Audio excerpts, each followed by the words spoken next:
ప్రభుత్వాలు చట్టాలు కొత్త కొత్త చట్టాలు తీసుకొస్తుంది పుట్టింటి ఆడబిడ్డల కోసం. ఉన్నటువంటి అన్నదమ్ముల దగ్గరికి వెళ్ళి తల్లిదండ్రుల ఆస్తులు అని చెప్పేసి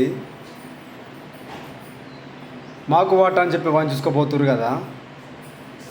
వాటా పంచుకోపోయినట్టుగా తల్లికి తండ్రికి కూడా అంతే సేవ చేయాలి.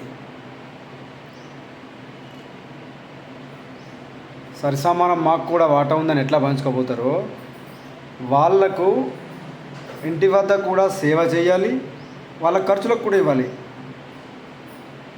అదే కదా చట్టాలు నెరవేరుస్తున్నాయి ప్రభుత్వాలు ఆడవారి కోసం. అంటే తల్లిదండ్రుల ఆస్తిని పంచుకపో, కానీ తల్లిదండ్రులకు కూడా బాగు చూడు కదా. పెళ్ళి చేసుకొని అత్తారింటికి వెళ్తావు, మళ్ళీ తల్లిగారింటికాడ అన్నదమ్ములతోటి ఆస్తి కోసం పంపకంలో నాకు కూడా కావాలని ఎందుకు ఇదంతా?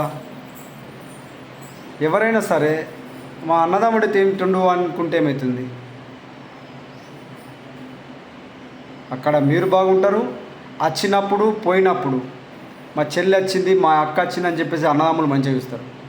మీరు ఆస్తులు ఓరిండ్రు, మీకు అన్నీ కావాలన్నారనుకో, అప్పుడు ఉంటుంది ఇక. అంతే కదా.